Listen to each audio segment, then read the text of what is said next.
Mga Marites, magluluto tayo ngayon ng bulang lang. Ulam natin sa tanghalian. Bulang lang ang tawag dito sa Visayas ay laswa, mga ganun lang.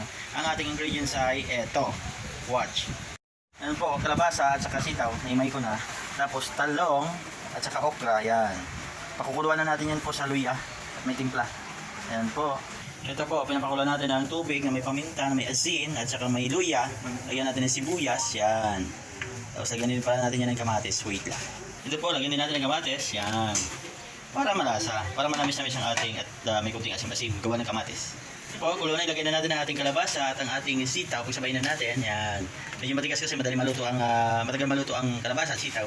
Paulin na natin ang talong at okra. Ito po ay bulang lang ang tawag sa Batangas kasi ito po ay hindi ginisa, hindi dinan sa mantika. Para pinakuluan na sa tubig na may luya, na may timpla, yan na yan. Sariwang-sariwa po, fresh ang gulay, kaya healthy.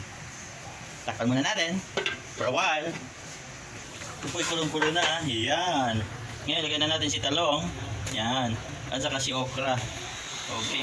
Kunti lang ang talong natin dahil hindi tayo nakapag-harvest sa bukid. Mainit. Yun, nalagay na natin.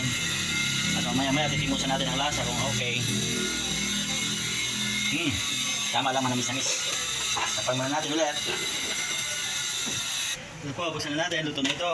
Wow, yan. Medyo malambot na ang ating, malambot ang ating kalabasa. Okay, ilagay na natin ang talbos ng sili. Kasi walang malunggay. Dinali ngayon ng mga insektong malunggay. Lahat laglag ang dahon. Yan. Okay na yan. Tapos patayin na natin kasi madali naman maluto ang dahon ng sili, talbos ng sili. Alright.